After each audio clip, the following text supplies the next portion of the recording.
All right, so now that we spent a fair amount of time talking about what your message is going to be, we're going to talk about a little bit about the ways in which you get your message out, right? There's a lot of different ways. There's door-to-door canvassing, there's mail, there's digital ads. At the end of the day, in order to get your message out, you're going to need money. So let's clear the air a little bit about fundraising. It is by far the thing that scares the most people away from running for office. The amount of money you need to raise, depending on how large if you're running for Attorney General, how much do you think you're going to need to raise to run a statewide race? We'd like to have $500,000. Yep.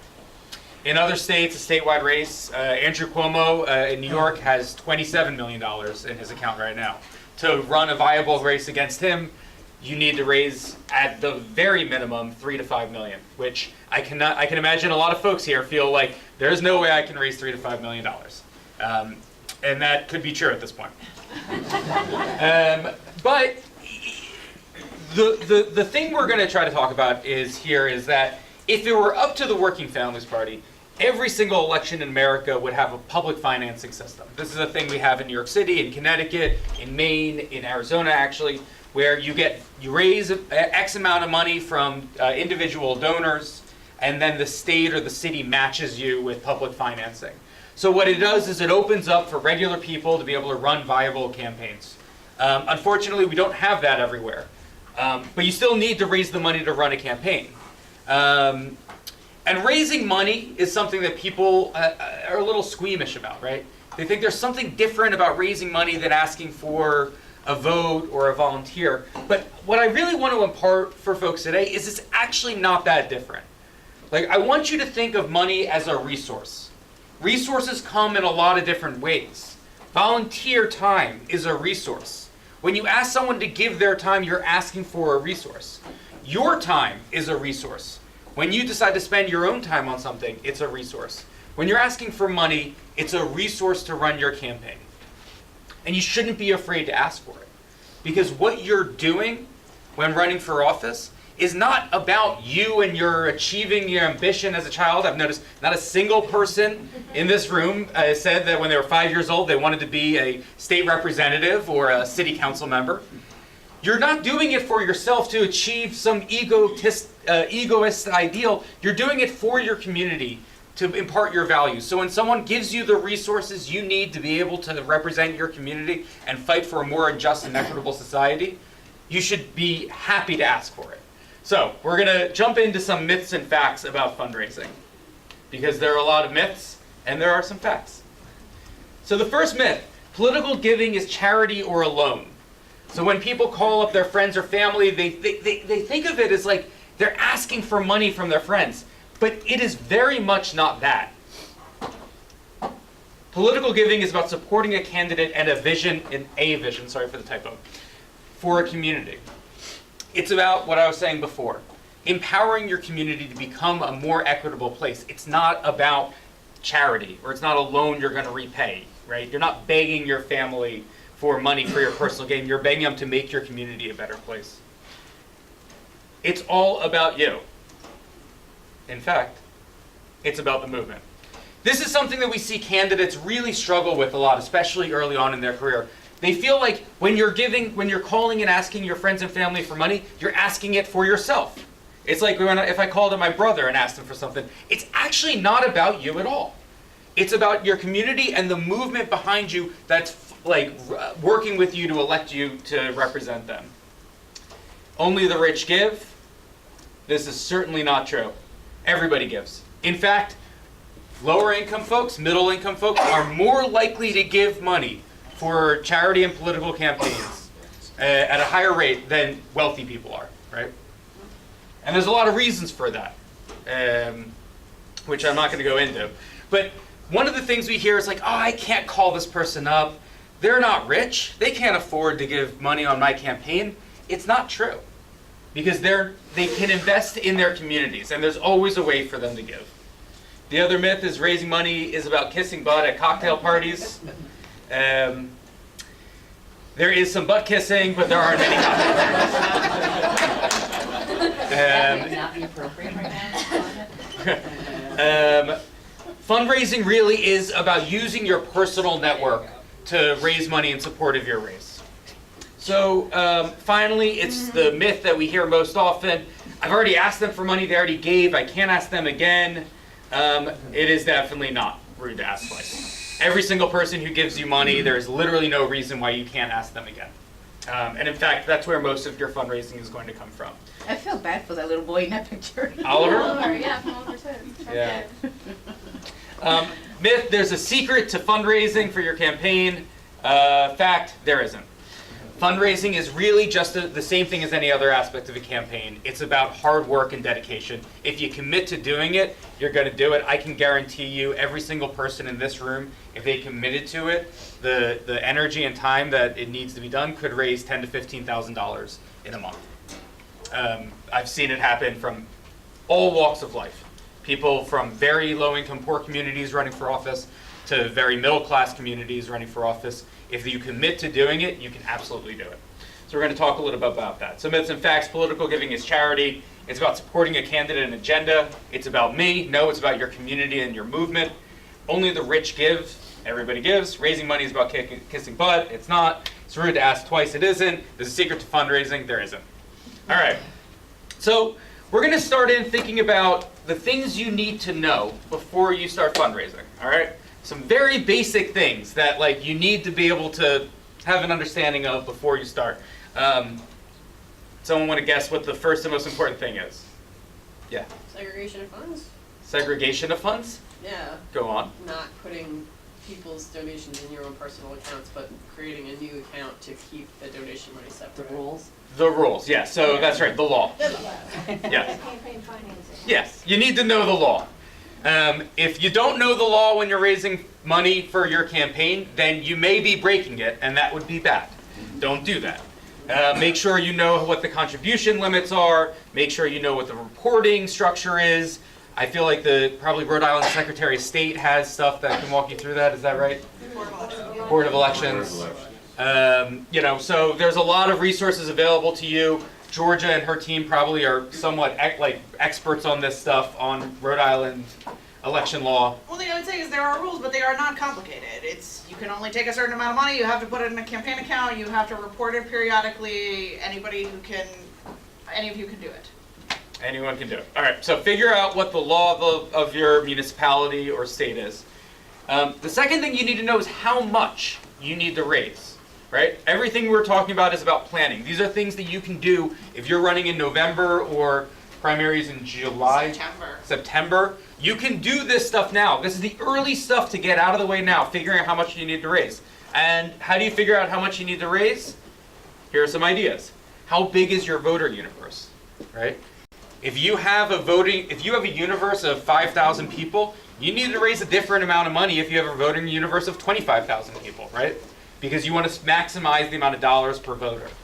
What kind of race are you in? If you're running for Attorney General of the state of Rhode Island, you're going to have to raise more money than you're running for City Council of Newport. Same thing with the size, but it's also about the type of race. One thing to look at is how much money did candidates running in previous similar races raise and spend? This is probably the best ways of looking at it. If you actually saw a similar race before, just ask the candidates how much they raised and how much they spent. How much money do you expect your opponent to raise and spend? Here's the awful truth of politics. By far, one of the most significant factors of who wins an election is who raises the most money.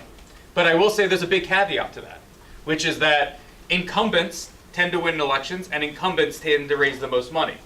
The point is that there is a viability threshold in every single race that you need to hit. Even if you're getting outspent by your opponent, if you hit the viability threshold, you can run a viable race. But it's really important to know how much your opponent is raising and spending so that you can set the goal for yourself. I just wanted to raise one psychological point that was helpful for me about candidates running in previous races. So just look at that and see that cycle after cycle, that money gets raised. Yeah. So there's no reason why you can't raise that kind of money in that cycle too. There's nothing special particularly about it. Totally. And then finally, how much do things cost? If you want to do a mailer, you should figure out how much that mailer is going to cost you. If you want to do paid canvassers, you should figure that out. If you want to do a radio ad, you should figure that out. It'll help you determine how much you need to raise. So, are there questions on this before we go into the who? Cool. All right, who do you raise money from? So, we actually stole this from Emily's List. Do folks know what Emily's List is? It's an organization that trains and supports women running for office, pro-choice women running for office around the country. And they do a fantastic training that they do only for women. They have one caveat, which is they do for women and some Working Families Party staff. So we were able to go through the training, and it was like immensely helpful. The way they think about fundraising is the circle of benefits, right? That there are about five different, or let's say 4 different circles around the candidate of who to raise money from. And you should think of this not just as money, but any resource in general, who you're going to ask for volunteers, boots on the ground, etc. See, we gave credit to Emily's List. We didn't just steal it. And we're going to dive into each of these, but what you see is that the most important thing for each one as you go out is going to be viability, right? The power circle is going to care a lot more about the viability of your campaign than your personal circle. And the amount of time it takes to get them is going to take a lot more time to reach the power people than it's going to be to reach your personal network. Okay? So we're going to dive into each of those 4 circles, but this is sort of the way to conceptualize it. The first circle, and probably the most important circle for everybody in this room running any campaign, is going to be your personal circle. And because of the formatting of it that I messed up, you're going to see this pretty often. So who is your personal circle? Friends and family? Friends and family. Did it work? Yeah. Friends, family, colleagues. This is the group of people that you have on your phone, your contact list on your phone, unless you're like really into, different forms of politics. I bet George's phone is actually full of people who are not friends, families, and colleagues. Why do they give? That's right. Because they love you. Right? When do you ask them for money? That's right. Very early on. And I gave away the answer, but what is your rap to them? This is the biggest challenge of my life. I can't do this without your support. Now, I want to note one really important thing. If you are not willing to ask your friends and family for money for your campaign, you probably shouldn't run. Unless you are independently wealthy and can fund your own campaign. Which I would also imagine most people in this room are not. This is a group of people folks have the most difficult time conceptualizing as supporters to give money to their campaign. But it's the oddest, I've always found it to be oddest, because these are the people that care the most about you of any single person in the world. So, as a way of thinking about this, what we recommend doing, this is sort of like what we call putting together your life list. We're not going to do the exercise today because we don't have time, but what we recommend everyone doing who's really serious about this, about running for 2018, is when you go home, create a spreadsheet. We have a tracker for you. We can send it to you. Basically, go through your cell phone, export your cell phone onto this tracker, or just copy it down. The name, your relationship with them, their cell phone number, their email, and how much money you're going to ask them for. And then what I want you to do when you go through that list, I'm going to take every single thing, the amount you're going to ask them for, and I want you to double it. So if you're comfortable asking your sister-in-law for $200, I want you to ask her for $400. Why? Because they're not going to give you what you asked for, they'll give you half. Yeah, basically. Or they'll give you what you asked for, and you'll be like, cool, this is great. I totally underjudge what you can do. Or you can structure it. If you ask somebody for $200, and they're like, I can't do $200, you can set it up like, can you do $15 a month or whatever the equivalent of $200 to, you can figure out ways of structuring it that people can afford to support you. When candidates come to sit down with me, there's basically like 3 things I ask them every single time, right? And it's, tell me why you're running, tell me your win number and your ID goal, and how much money have you raised, how much money will you raise? And if they say they're just getting started, let me see your life list. Right? This is the list that I'm suggesting to everybody who's really thinking about running to put together. That is by far the thing that We ask about it, and then we follow up on with candidates to make sure that they're real. If you don't have a life list, you tend not to be a real candidate. If you're not fundraising in the way that we're asking for, if you're running in a real race, like, probably not going to spend that much time on you. Can I just say one other thing about the life list? Those of you who are in the getting ready to run trainings that we did earlier this year, this was the homework we gave you all. There's no reason not to do this now. Even if, some of you know you're running next year and you should definitely be on this. If you don't know you're running next year, if you might maybe someday be running for something, do this now. Right. The worst thing that can happen is you have a better email list when you go to invite people to your Christmas party. Right? And so you never regret putting together their spreadsheet. Yep. The next circle is the ideological circle. Who are these folks? Here, look, Brian's community organization is back. Who's your ideological circle? You who care about the same things as you. That's right. Pro-choice activists, environmentalists, civil rights activists, that sort of crew. Why will they give? Because they care about those things. That's right. Ensure the candidate and issues they support have the strongest voice. And then finally, when do you ask them? Yes, you ask them constantly, but you want to ask them early.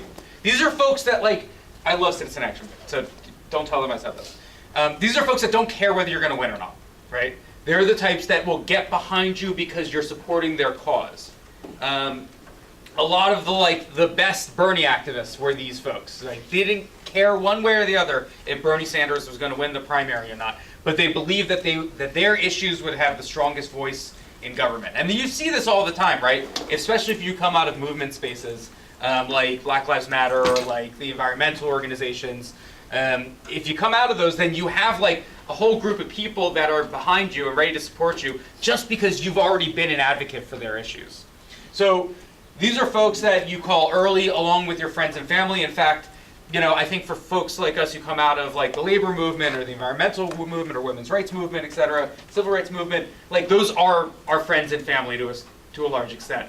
But you think about them a little bit differently, and more importantly, your message is a little bit different to them. For some of them, it's because you love me, but for many of them, it's because I have a record of fighting to stop gun violence. Together we can make a difference. I just use that as an example. I have a record of fighting for, workers' rights. I have a record for fighting for environmental causes, etc. Anyone have questions about the ideological circle? Cool. The next circle is the axe to grind. Who are these folks? People hate the incumbent. That's right, people who hate the incumbent.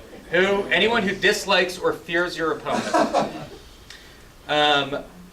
It's actually important, especially if you're running against an incumbent. There's incumbents, I think a lot of folks here are current elected officials. I think, there are a lot of people who probably love you while you're in office, and there are probably some people who really don't like you. And that's just part of the nature of being in office. Those people exist and are want to support anyone who's running against that person or that agenda. Why do they want to support you? Stick it to the other guy. Yep. Your opponent's victory would adversely affect their interests or have already done so. When do you ask them? Well, so they can also give early, but these folks are going to look at viability a little bit more, right? Yeah, exactly. Because if they're going to write you a check that's going to get reported to the Board of Elections, and your opponent is going to see them writing a check, then they want to make sure that you're for real. So they can give early. There might be a company or a labor union who just despises your opponent so much they don't give a shit if their opponent sees that you give them money, that they gave you money. They would be shocked if they didn't give your money, but there are many who don't. So they can give early, but they're also going to be looking at viability more than your friends and family are, and even your ideological circle are. Yeah. Okay. It's easy. I know who my friends and family are. Yeah. I know who my ideological friends are. Yeah. How do I know who these people are? So it depends. So, let's say, for example, you're running against a pro-life Democrat in the state assembly, right? I have a list. Who might be on your axe to grind list? I've got a list. And who might you, if you're running against a pro-choice Democrat, who's on your axe to grind list? Planned Parenthood, NARAL. The other thing, especially with municipal or even state government to some extent, but largely municipal government, is like zoning laws like screw over some people, right? The way that you do assessment screws over some small businesses, and like if you're really plugged into your community, I bet you know some of those small business owners that got screwed by a recent thing that the city council did. So it's just thinking about it a different way when thinking about like you're gonna have your life list, you're gonna raise as much as you can off it. When thinking about expanding it, this is a group that is good to like have in your head as you start putting it together. I wasn't thinking so much organizationally, I was thinking personally, like Right. who are the dudes and the individuals Right. that, I should know. Yeah, Letters to the editor. letters to the editor is another good way, right? There you go. You also will find them as you start campaigning, because you will be like, And they will find you. yeah, they will. Totally. And then the final circle, this is the power circle. Who are these folks? This is actually a picture from a law firm in Chicago. I swear to God, this is like real. I thought it was a joke too. This is the 15 most powerful people in Massachusetts. Oh, that a is few years really? ago, yeah. Oh, That's only 10 people. Okay, I'm gonna Whatever. the 10 most powerful people. 10 most powerful people in The other Massachusetts. 5. So yes, who are these folks? Michael. I recognize all the women. It's nice to see that many women. I'd like to see more, but let's go. They're institutional players in like government who Influencers. basically want access to the levers of power, and if they think that you're a chance to win, they'll give you money and help pay back when you get it. Yep. These are folks, business interests, labor unions, PACs, and professional associations, right? These are folks that have members or have stockholders. I don't understand business, but you know what I'm saying. These are folks that have a real financial interest in what happens in government, and they fund a lot of candidates. Don't tell them you're at this training today. Well, it depends who, right? Depends on which one. It depends who. I mean, the labor unions, like labor unions are very much this, right? They have members, and their members, like their jobs need to be secure. Like they need benefits for their members and rely on state and city government to ensure those, right? They're going to want to make why do they give, right? Yeah, Just wait. to advance their economic or political interests. And when do they give? Late. Late. Why? Viability. Viability, you need to be a winner. They're not going to waste their members' money or their money on losers, right?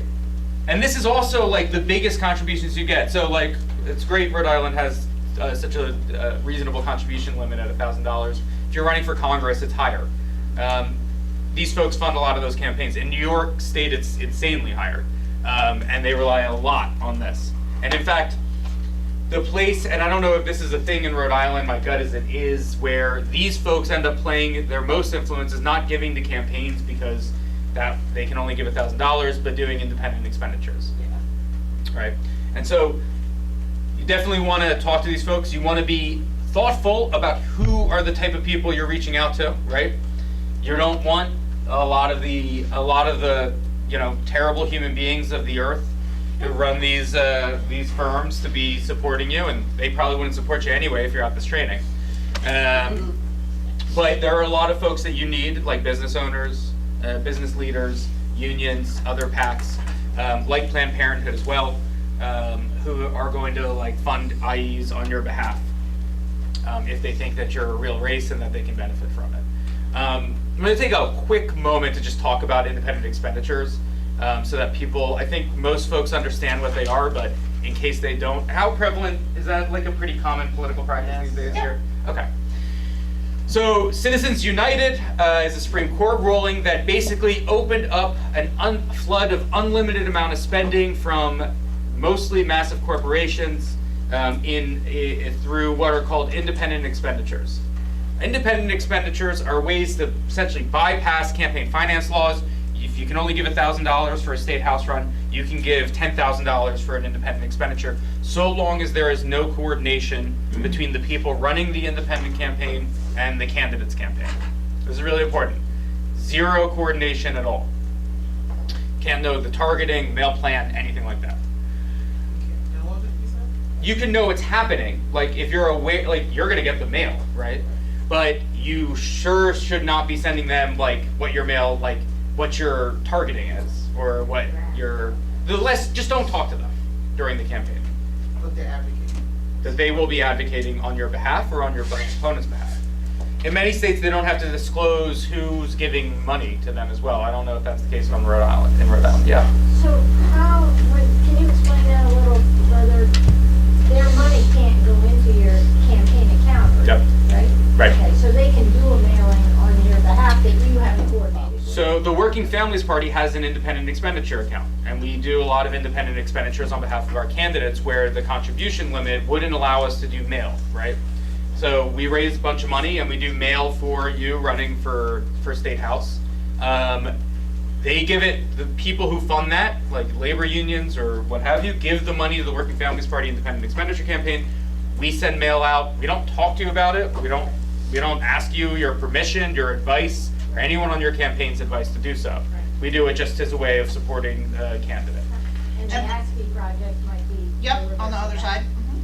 Yep. And by the way, you can't ever ask somebody to do this for you, right? Right. They're not allowed to respond to that request, and it seems really like it's basically illegal to ask somebody to do this for you.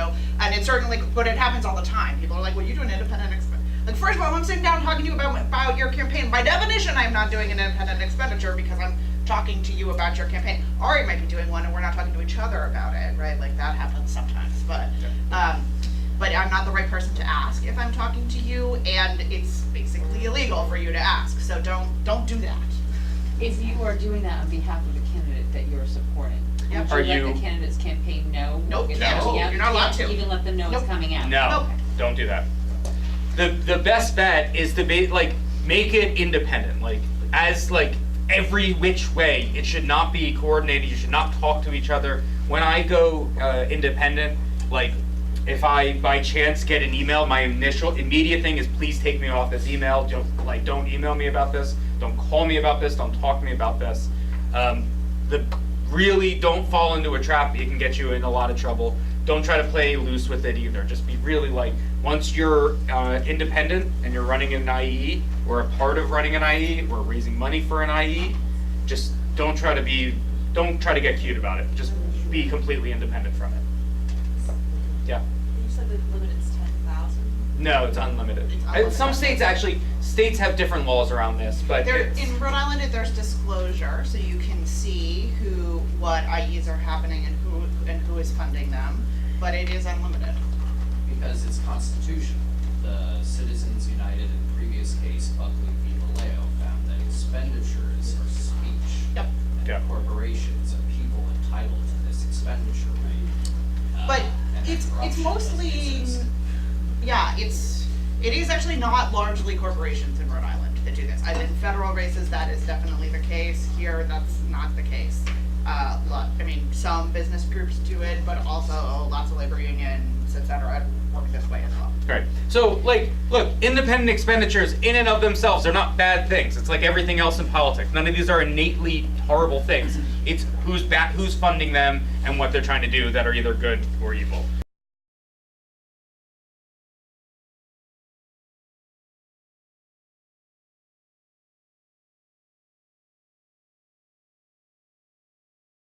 Events. Media? So events are actually all three, right? You can have a house party, that's a low dollar fundraiser, right? You can have a medium level, cocktail party, and then you obviously can have a high donor event, right? I don't imagine that everyone here knows 50 people or 30 people who all give $1,000, but if you did, I would consider having a fundraiser and inviting them all to your fundraiser to hang out and schmooze. As a rule of thumb, by the way, I'll talk about this in a sec, with events, the amount you spend on an event should not be more than 10% of what you're expecting to bring in. If you're spending more than 10% on an event of what you're bringing in, then you shouldn't do the event. You should just call them and give you money. Otherwise, it's just totally not worth it. In general, I'd say events tend not to be worth it. Of all the fundraisers I've seen on campaigns, they tend not to bring in enough revenue for the amount of time it takes to organize them. Are you also building, expanding your universe too, though, when you have those events? No, who goes to those? Oh, But what about a already in your universe? Yeah, it's like, you know, who's gonna go to your fundraiser are people you know. Unless your friend is throwing you a house party, and then they're inviting all their friends to come That's to what I'm it. saying. So those are different. It depends on the situation. But still, even so, people misunderstand house parties often, right? Like, nobody is gonna spend an hour of their time going to talk to a candidate who they aren't already likely to support. So they are always either fundraising or volunteer raising events. They're not persuading undecided voter kinds of events. No, you're right, Yeah. you're right, but it's a way to meet Yeah, I more mean, people like, that a are. great way to do fundraising is always if you have somebody who can ask their friends to give money. That's great, because your life list itself may not be enough, and so you're gonna need other people to contribute segments of their own life list. Right. Right. Mail, what do you expect to get from that? So actually, you can get all three. When it works, again, your return rate's like nothing, right? But when you get the letter back from your friends, from your family, many of them will include a nice check. And this is true for people who've done nonprofit fundraising as well. I think you've seen it also. If your fundraising list are like, more senior citizens who aren't on the internet, aren't used to contributing that way, they're more used to contributing by mail. That's not a bad way of reaching out to them. Is that like legal to using social media to do fundraisers for Yes. candidates? Yeah, I mean, I'm sure people see it all the time, like Facebook ads, like, hey, give money to Randy Bryce. He's running for Congress against Paul Ryan, right? Every day. Digital, what do you expect here? Low, that's right. When you do mass emails to your list, again, it depends on your list. If it's like your friends and family, it's gonna be a little different. But if it's just your broad email list, and this is true from organizations like Working Families Party as well, you usually get low contributions. So you're saying that an actual letter is more than an email? Definitely. You're more likely to get a higher contribution from a letter than from an email. But it also depends on your list. So just in terms of digital, like let's say you have an ActBlue page Yep. and people go there, how do you guys feel about setting defaults in terms of, ActBlue will prompt You want me to answer this question? I just asked Charles this. Yeah. It doesn't matter that much. You should set a default that is you should set a default that's a little bit higher than what you expect people mostly to give. So if you have some data about usually when people contribute on my ActBlue page, they're giving $25, you might set the default at 30. Or usually when people are contributing on my ActBlue page, they're giving $50, you might set it at 75. All right, so next thing we're gonna ask is who is gonna be soliciting the money in these ways? The candidate. It seems like the small groups are done. We're just gonna do it this way. All right. Solicitor, Candidate. candidate or surrogate, right?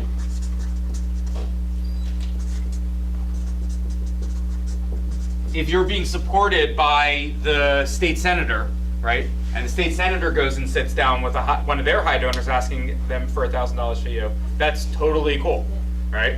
I wouldn't send your staffer to go do that, obviously, if you're doing face-to-face time for fundraising. Seems like a colossal waste of their time. But a good thing for a candidate or surrogate to do. Phones. Candidate surrogate. That's right, candidate surrogate. We're just gonna do this thing. Events at a fundraiser, who asks? Surrogate or staff. Or a candidate. I would say candidate or surrogate, again, it's like, if you're throwing a fundraiser, the candidate can come on and give your stump speech and say, that's why I need your support. If everyone can take out your checkbooks and write $1,000, thank you. We'll get into the awkward pause that happens after the yes in a minute. Who does this? Staff or a volunteer? And who does this? Same, that's right. Candidates should not be spending their time stuffing envelopes to do a mail. They also shouldn't be spending their time writing an email. The return is low, the average contribution is low, right? So now expense rate. So I want folks to think about expenses. Yes? Sorry, can we just jump back to face-to-face? Yeah. You made a statement that you don't agree that a staffer or someone, a part of the campaign, should sit down with someone other than the candidate? Yeah, if you're sitting down with them asking for money, right, just like a sit down, a one-on-one, they should be a big donor, right? You shouldn't be sitting down with people. I'm talking about solicitor-wise. Yep. Okay. So if they are a big donor, right? And you rely on them for a lot of your money. You shouldn't try to get a staffer to do it. Like, if they're giving you $1,000 in this instance, like, you as the candidate should be talking to them, because that's why they're giving. They want the staffer has a relationship. then use them as the surrogate. Yeah. Okay. Or you can do it together. Or you do it together. Yeah. Perfect. But usually if you're gonna give a lot of money to a campaign, you wanna have like a lot of confidence in that candidate, and so you wanna meet them and see them face to face, even if they are recommended to you by someone you trust. Right. Okay, thank you. So expense rate. So think of this again, resources. Resources are more than money. They're also time. In fact, time is the most fleeting resource in a campaign, which is why I'm so glad folks who are running in 2018 are doing this now. I strongly, strongly recommend you get your campaign completely in order in the next few months. It'll save you so much headache down the road. Just do it now. You have so much time now. I chose to run in June of my election. I think I lost 5 years of my life. Yes. Your partners, your family will all be grateful if you figure out your campaigns now. You have the time to do it. Please do it. So, expense rate. What is the expense rate for a face-to-face contact? High. Very high.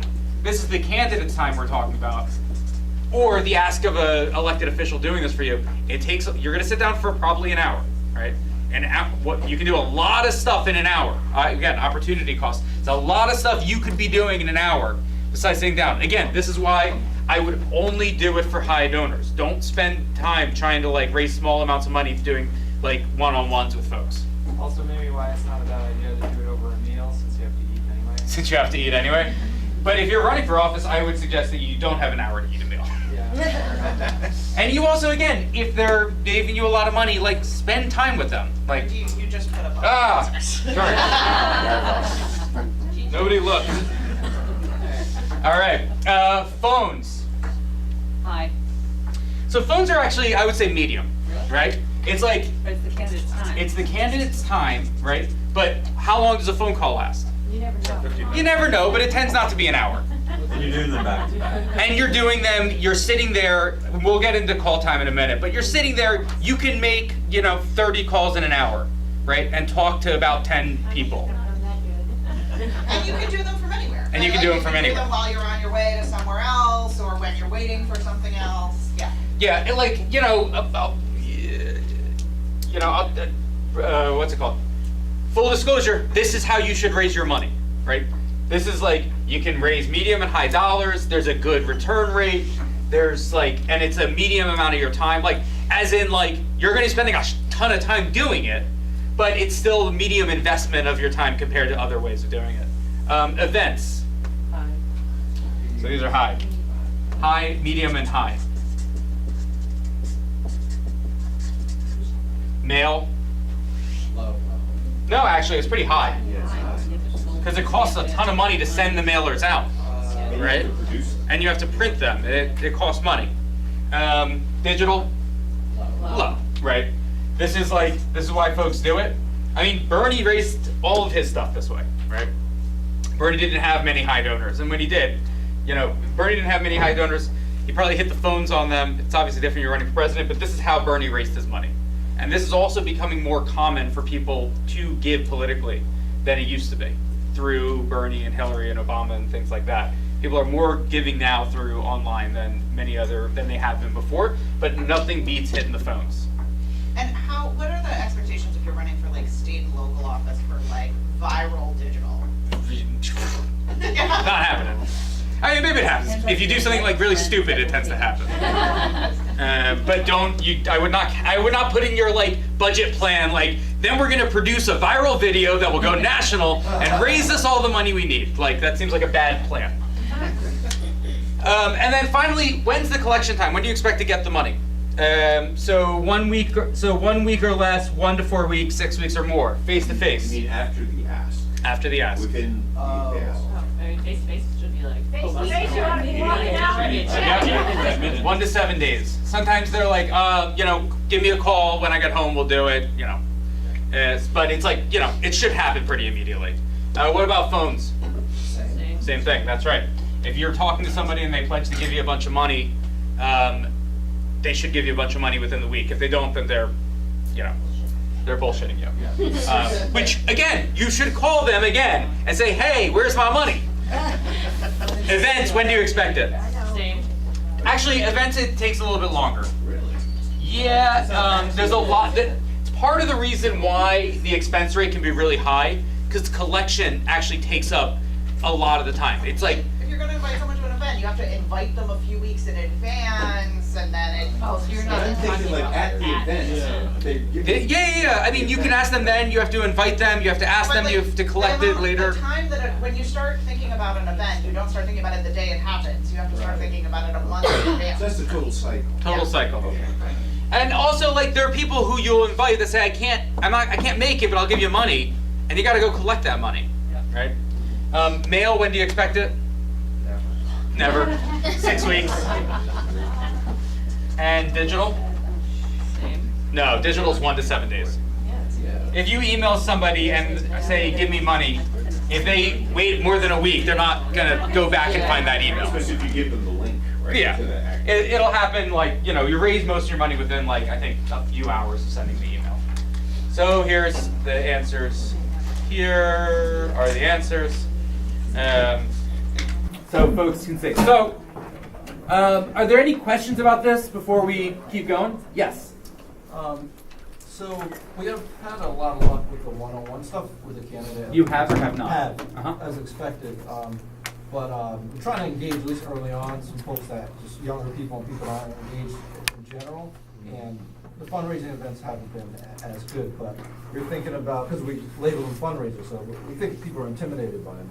But we're thinking about doing, again, it's early on stuff, just some fun events to get people there, and then kind of sell them essentially and have the candidates. Do you have any thoughts on that or any luck with that? Because it's different. You know, the fundraiser is, just saying it's a fundraiser, again, it's intimidating for some folks unless they're the type of donor. So Yeah, well, what are you trying to do? Well, first, outreach, try to get them engaged, you know, gamble on that, but still, I think getting some of those people, you know, maybe Well, them what do giving you money as well. So what do you mean engaged? What do you want? To get them to Volunteers. Do you want them to volunteer? Do you want them to vote for you? Do you want them to give you money? And also give money. To keep it simple, we do want them to give money. So we're thinking maybe get $20 from them. So who are these folks? Well, we would invite for the next event. I'm just thinking of something fun, you know? But younger professionals as well. That again, Like young professional fundraiser. Yeah, but we're gonna kind of label it as more of just like a fun event. That's not specifically a fundraiser, but the candidate's there, talk to the candidate essentially. So again, keep it simple. Come talk to the candidate, have fun. We're gonna drink whatever little event we have. And then we're hoping to engage them enough. Again, people aren't completely engaged. And then ask them, hey, $20, $50, that's all we need. Yeah, I Go mean, from there. look, you should separate these things and like, don't try to like hit a bunch of birds with one stone. Like, be clear about what you want. If you want to raise money, like, and how much is it going to cost? Like, are you going to have to rent out the bar? Right? And if it is, you're going to spend a lot more. If like you need a whole bunch of people spending $20, giving you $20 to make it worth your while to do that. If you want to do like, if you want these people to become volunteers, like getting them in the door to hang out, like maybe. But you know, volunteers tend to volunteer, and they like hanging out, but they like hanging out after they make phone calls and stuff envelopes, right? So I would say my suggestion is like don't like there's this. We talked a little bit about this yesterday. This is like a romanticization of like engaging the youth in like everything we do, and it's like when you're running a campaign, like you don't have time for that. Right? You have time to go after people who are going to support you, or you need to flip to support you and persuade to support you, or you need to like are likely to vote, or you know, if they vote, will vote for you. Which is not to say you can't engage a bunch of young people in your campaign, but you're going to engage them as volunteers, and you're going to engage them by asking them to volunteer. And if they say yes, then they're going to be engaged in your campaign, and if they don't want to volunteer, then they're not. Right. But like, if you're trying to raise money off of them, I actually think it's a good thing. If you have a bunch, what I would do in this instance is I would think about who are like 10 to 20 like of these like young professionals and supporters of your campaign who have already donated money, or you've already called and asked for money, and have them organize the event, inviting all their friends, saying like, I'm supporting this person. What's the candidate's name again? Kobe Dennis. I'm supporting Kobe for mayor. Come to this fundraiser I'm throwing for him. Give $20. If you have 20 people on your like campaign the fundraising committee, right? And each of them give $20, and each of them get like 3 to 5 to 10 people to give $20. Then, you know, throw the event. It seems worth it. Don't spend any money on it. Just have people hang out at a bar and like give a speech and tell people to tip their bartenders. But that's how I would think about it. So again, this is how you're going to raise your money. Like, let's be real. As a candidate, this is what you're going to be spending most of your time doing. And again, I would recommend, since you're all here really early, to start to get this out of the way now. So when it's July and August, you can actually do the fun part of campaigning, which is talking to voters, right? You don't have to be raising money. If you raise all your money really early on, you're set. The other advantage of raising your money really early on is it scares away anybody else who wants to run against you, right? If you're sitting there with $5,000 for a race that costs like $7,000 to run, you're sitting pretty compared to anybody else. Like, nobody's going to get in on that. And if they do, you've scared away a lot of the power folks. You've scared away the interest folks, some of those circles, because you're the candidate. You've raised the money. It's yours. There's no better way to ensure that you don't have a challenge than raising money early on. So here's some stuff we found to be the case when we work with candidates. You should be able to do 30 calls an hour on average. Obviously, it's different for different folks. Of those 30 people, you get a 30% contact rate of who people are home. 9 contacts. Of those 9 contacts, about 30% say yes, depending on the list, obviously. And so you get a 30% yes rate. This is just a general rule of thumb. If your numbers are far below this, then you should probably think about what you're doing, right? Like, not necessarily the contact rate, but if your yes rate is below 30%, like broadly, and this is also including a lot of asks. This is not just your friends and family list. Your friends and family list should be a lot higher than 30%. But if your stuff is below this, then you should evaluate what you're doing. Events, somewhat different. Response rate is a lot lower, 15, 25%. People are going to say they're going to go. Overhead should be 10 to 15% of what you're going to raise. If you're spending more than that, you're doing it wrong. You're wasting your money. Should you have a host committee? Yes. What is a host committee? Is what we were just talking about. A group of people who are actually going to do it for you. There are far too many campaigns that have staff and candidates organize their own fundraisers. It's a really big waste of time. There's other things you could be doing, like just calling up the people. So unless there's a really good reason for you to throw a fundraiser, or unless you have a volunteer who will do it for you, I strongly recommend that candidates not spend their time doing it. You're far better off just calling people and asking them for money. And by the way, even if you do throw a fundraiser, most of the money you raise from it will be calling people and telling people, hey, I have a fundraiser coming up, will you give me money? So it doesn't actually get you, don't think this is a way of getting out of having to call people on the phone and asking them for money. Yes, it is not. It's just an excuse to call people for money. Email and digital response rate, very low, but depends, again, on the list, who you're emailing. Overhead, none. Email's free, except for like the amount of time it costs. Overall, message is incredibly important, so how your donors also, and so is how your donors have interacted. So if you've got a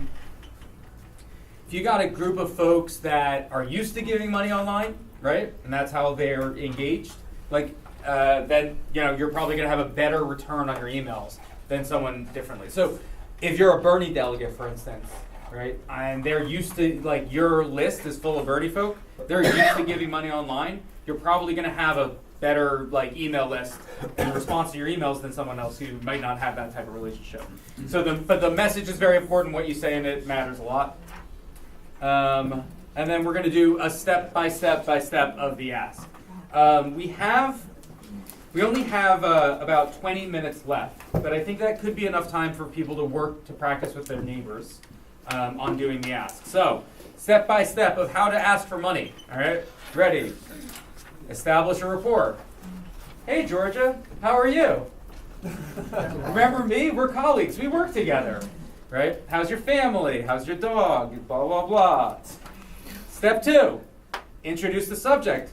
Georgia, I'm calling because I don't know if you've heard, but I actually decided I'm going to be running for city council. And I'm going to need to raise a little bit of money to do it. 3, get donor invested. as colleagues, you care about me so much, don't you? Like, you love me, we've worked so well together, you really care whether I'm elected to the city council or not. Step 4, so I need you to give me $100.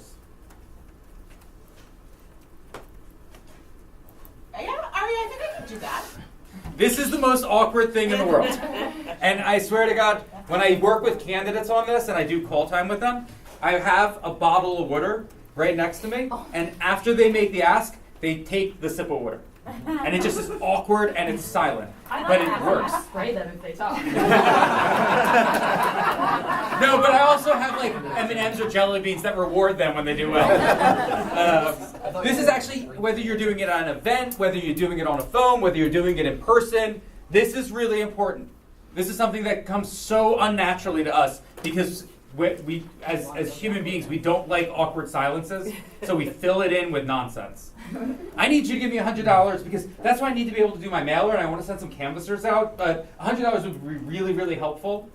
So can you do, what do you... Is that too much? You think that's too much? Yeah. About 50. So I think it's important to my trick for this when I do fundraising calls is I like stick my tongue up behind my teeth so I physically can't talk for a minute. But it's important to think about like what is actually, if Ari asks me for money, what is actually going on in my head in the couple of moments after. Like if someone asks you for money, what are you thinking about? Do I have $100 I can give them? Yeah, like it's December, like I'm buying some gifts, I want to make a couple of other charitable contributions. Do I have $100 to give him, right? And that is like, I'm like doing some math about my bank account in the time that he's asked. So if he keeps talking, that keeps me from coming up with the answer to the question. I'm actually answering the question, can I give him $100? And it takes me a minute. Collect and thank you. So oftentimes we'll have people do call time with a volunteer or a staffer. Once Georgia says, yes, of course I'll give you $100, I would either say, great, here, like I would say, do you want to do check, you want to do credit card, and then I would walk her through it. Or I would hand over my phone to a volunteer or staffer, and they would walk them through it so I could go make another Do call. people think that's impersonal? No. You don't have time. They said, yes, you thank them, they're really grateful. Listen, I have my volunteer, like Beth right here, she's just gonna she's gonna take care of all the logistics. Thank you very much. Totally fine. Make sure to thank them and be gracious, but like, they don't need to be talking to you when they give you the credit card number. Like, that's not something that they particularly care about. That does sound that way. Yeah. Now, how does that work with some of the digital like apps out there, like Venmo? Could you do things like that? Or I have no idea if you can set up a Venmo account to your campaign. You can. We did PayPal and we did Venmo, and it charges you. And we did Square. It charges you to take the payment, and you have to mark that in your campaign finance report as an expenditure, and it just but you show the whole donation amount in your campaign finance report, and then you show the charge as in the expenditure, and then together it shows the balance. That was.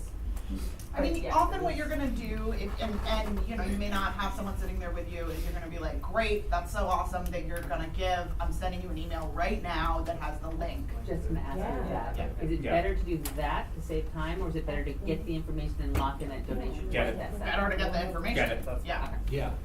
Yep. So better to get the information right then and there than send a link. Yep. And there are going to be some people that are going to be weird about it. We're like, well, I want to send you a check. Like, can I just fine and give them your mailing address, and then you probably will have to call them later and bug them. Yep. That's exactly right. Yep. And if you're gonna use ActBlue, you need a federal ID, tax ID number, and that takes a little time to get. It took us 4 weeks to set up. So.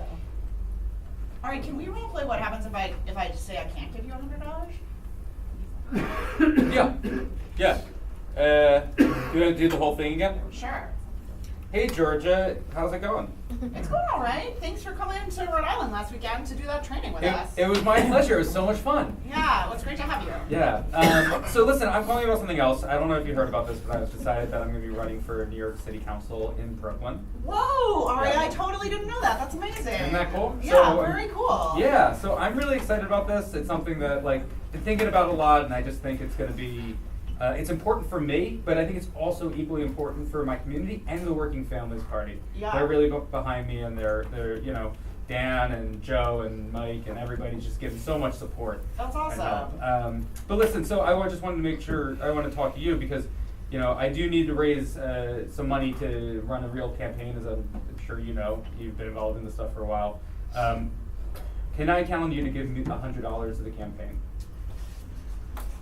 I really want to support you. I think that's awesome. I just can't do $100 right now. I got a lot of other stuff going on. It's other commitments I need to make right now. Totally understand. Listen, how about we do this? Can you do 50 now, and then I'll call you in 2 weeks after next payday, and I'll get the other 50? Yeah, that's fine. Actually, call me after the first of the year, Mhm. or send me an email or whatever. I definitely want to contribute, and I can do 50 right now. Okay, great. So I'm going to hand the phone over to Emily. She's going to take care of all this. Georgia, thank you so much. I can't tell you how much I appreciate this. You're so welcome. I think we're gonna win this. So, cool. You better. And then, you know, after the first of the month, after Georgia gave that second $50, you know what I'm gonna do in you know what I'm gonna do in February? I'm gonna call her again and ask her another $100. Yeah. What do you say when they just like flat out just like say no? Like it's just like no. Usually it's like, no, I can't. It's the people usually have an excuse. People almost never just say flat out no. Yeah. People are like, oh, I can't do that, or sure, I'll do that, but maybe next month, and then they don't, you know. Yeah. Or like, look, if they're like, I can't do $100, if she said no to the 50, I'd be like, look, let's just do the 75 one time, and that work. Right. Yeah. I have noticed calling outside of my circle of more politically active friends that people have no idea that it costs as much as it does. And Yeah. I've had a couple people actually like react angrily of how much it costs. Yeah. And they're almost, and those, at least one of those people said they would give, but then never did, never followed through. Did you call them again? No, I didn't call. No, it was the call was so painful that Well, no, then I have didn't. one of your volunteers do it. Like The follow-up. Yeah, I'm just following up on the pledge you made, like, you know. But yeah, the other thing you can do is like in February, I call up Georgia. I'm like, hey, listen, Georgia, listen, really quick. You know, I'm running. Thank you so much for your support. Listen, we are trying to get a poll out in the field by the end of this week, and we just need to raise another $1,000 to do it. Can you do just $100 right now? This is the most important thing we're doing on the campaign right now. Giving people like a reason to give is like really good, right? I want to get some more canvassers. I have to do my palm card. Oh my God, these campaigns are so expensive. It's driving me crazy. Is the fact that December 31st is fast approaching, and if that's a good. That's a great excuse. Like we have our contribution timeline is ending on January 1st. We're trying to collect as much as we can for the end of the year. The other good deadlines are filings. We have to do our campaign filing on whatever day. We want to make sure we have a strong filing so that everyone knows we're in it to win it. Like that's a really good thing for folks to hear when you're asking for money. And make sure that when you're asking people for money for how much a campaign costs, that it's not like abstractly it costs this amount of money. It costs that amount of money because you need to purchase particular things. Right. So people like to help you buy a real thing. You know, I mean, look, and you don't have to be completely candid with what you're spending money on at which time. Like every week throughout the cycle, you could be buying more literature, right? So, Judy, later, are we gonna talk about exactly making this budget that we're gonna talk about on the phone, or no, not so much? No. Okay. So part like we're not. We can talk to you about that. You can talk about it, but it's like it's very specific to each campaign. Like basically, like a lot of this stuff comes out of your targeting and your universe and your campaign plan. So like I can't tell you what your budget's going to be if like I don't know what size of your universe is going to be. I don't know how much if you're running against an incumbent or you're running in an open seat. It's a lot of things that are dependent on that. I know that, and then you could tell me how to figure it out, but that's not something we're gonna talk about today. Yeah. Okay, that's fine. I mean, look, I will say this. If you hire staff on your campaign, and anybody who's running for anything certainly bigger than state rep should be hiring, and many state rep campaigns should be hiring staff, that's probably your biggest expense. If you're not, or if you only have like a part-time person, or you are lucky enough to like have volunteers do this for you, or running for something super small, then your biggest expense is mail. Yeah. Mm-hmm. And most of your money goes to those two things. Like, there's not a lot of money that like goes to random other stuff. If you're spending your money on tchotchkes, you're wasting your money. If you're spending your money on lawn signs, you're probably wasting your money, right? Most people have to do it anyway because it just like offends people when there aren't lawn signs for some reason. Can I just share what Dawn Boyer, who was here yesterday, told me, and many other candidates and herself and people who were yelling at her when she didn't have many lawn signs don't vote. Yes, they don't. And she had to tell me that like 17 times when I ran, but they're an ego thing. They don't help you get more votes. Yep, that's entirely right. Is that proven? Yeah. Do you mean, would you forego the I saw a study recently that was done that basically, let me just respond to that and then, unless you. Something happened in Bristol where we had an incumbent and he did not put someone, the person who was running against him did a ton of lawn signs. Yeah. And the feedback was, oh, well, Tony is just not that excited about running again. Yeah, so did he the lose? Perception he lost. Uh-huh. And that was part of. So, like, the biggest thing that happens in campaigns that I've found is people making a confusing causation and correlation, right? I once went to, so there's this great, I was in upstate New York and I was running a campaign up there. And basically I met with the Democratic Party folk that were helping us run this campaign. And they said, look, we figured it out. If you want to win an election for Democrats, we know how to do it up here. It always works. I was like, that's awesome. What do you do? They were like, listen, a week before Election Day, we go around the entire town and we hand out magnets with our candidate's name on it. And it's so good. It works every single time. They put the magnets on their fridge. It says the election day and it says our candidate's name. And every time they want to go get orange juice, they see the candidate's name in election day. And that's how we win. And I can guarantee you that is not how you win an election, right? But because it worked, like, they decided that must be the reason.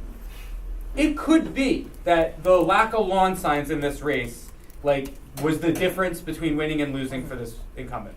Could also be that actually was He the was causation. actually not that enthused about Right. winning his election. Right. It could also I be think that he it just so spoke happened. to that. Right. Like he was tired, I think. And like there's also Probably just not knocking doors either. right. Could be it's like there's oftentimes correlations between these things.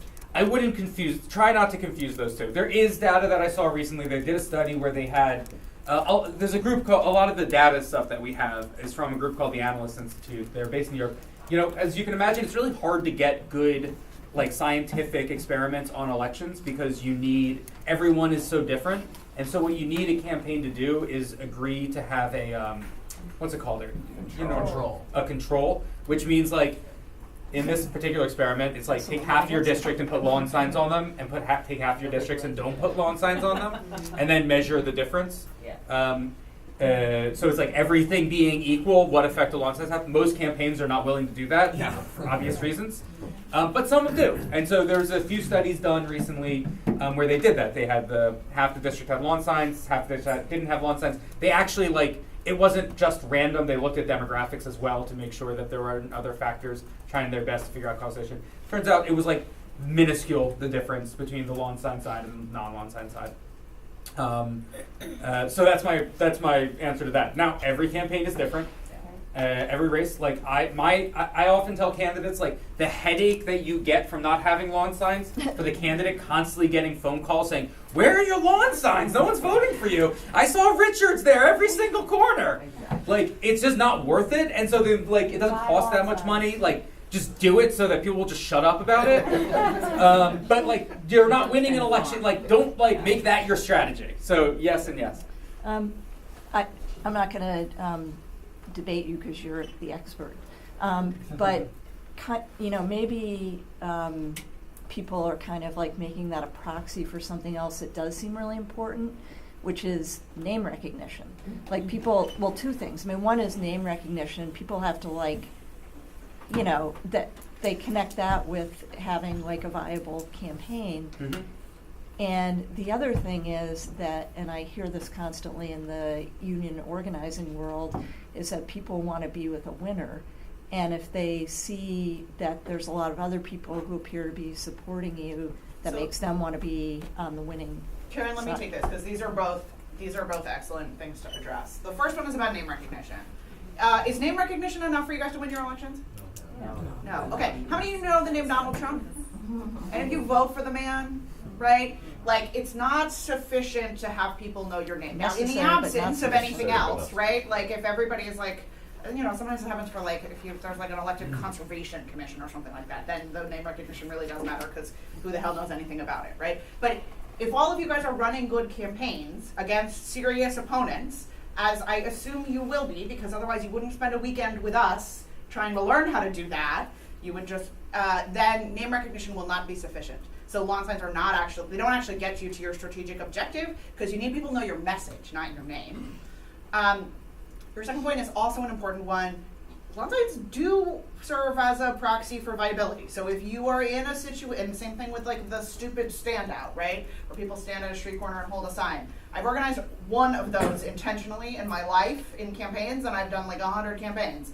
And that was, it was like a multi-way race. There were 2 progressive candidates, and all of a sudden it seemed like people were maybe thinking that the other progressive candidate might be more viable. Put 100 people on a street corner with signs, we put that to bed in a day, right? So it's very rare that what you really need to prove to your people is that you're the more viable candidate, but you know, if you do, then sometimes this visibility stuff matters. And having seen where the lawn signs are placed, that means, you know, somebody's let you put their lawn signs. That speaks to. Yeah, I mean, that's the other thing. Your neighbors validating you is like not a bad thing. Look, I'm not like here proselytizing against lawn signs. It's like lawn signs are fine. But they're not gonna win or lose your election. They're helpful. They're not so important. And I would spend less time like in this training talking about lawn signs. The only reason I'm like happy to do it, because I think your points are like both are very well taken.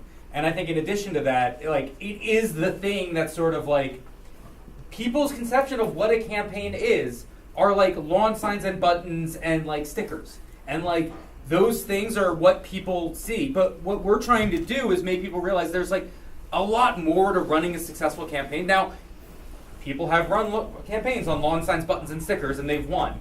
Right? This is the 2 idiots running 2 shitty campaigns against each other. One of them's gonna win. But that's not necessarily like the way. Like we're saying, these are the ways in which you increase your likelihood of winning immensely. Right? Fundraising is going to increase your chances of winning significantly. Going door to door and talking to voters. I see. Give me 1 second. Going door to door, talking to voters, and doing smart targeting is going to increase your chances significantly than if you don't do it. Lawn signs don't have the same impact on increasing your likelihood of winning. I think that's all I'm trying to impart here. Yes, and I thought I saw somebody else that I had.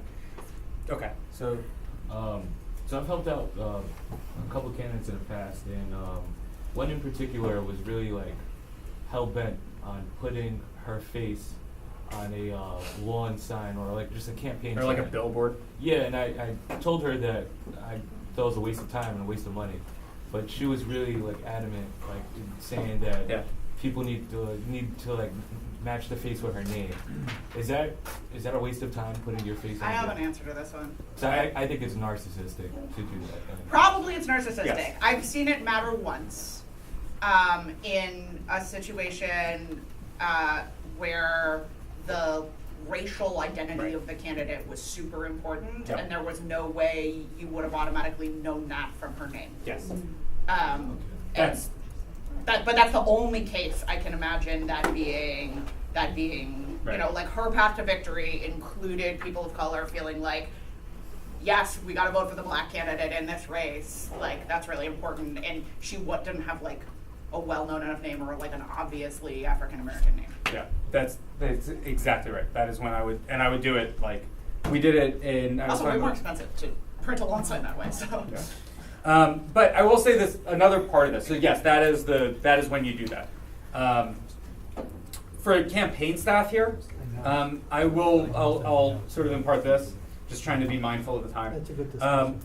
We love our candidates. They're future leaders of our communities. They're going to bring in like more progressive and just societies, but they can be huge pains in the ass. Because they're doing, like, to be fair to them, they're doing something really, really hard, right? And there's a lot of pressure on them. And so they can be difficult sometimes. I would suggest to campaign staff, like, if it's small things that you can do to make their, like, lives a little bit less stressful by having their face on the palm card, and it doesn't cost much, like, I would just do it. because there are other things that you want them to be spending their time thinking about, which is like going door to door and raising money. And so if they're not thinking about their faces on lawn signs and they're instead focused on going door to door and raising money, like, you've done a good job. And if the way of doing that is spending like, $100 to get their faces on lawn signs, and you can spend $100 on it, I would do it. Again, same thing with lawn signs. It's like the pain of like your neighbors calling you and complaining about it isn't worth it for you or your campaign. And if you have raising more money and then you get lawn signs, or what you could do, the same people who are calling you and saying like, where are your lawn signs? Where are your lawn signs? You can say, well, give me $100, I'll buy some more lawn signs.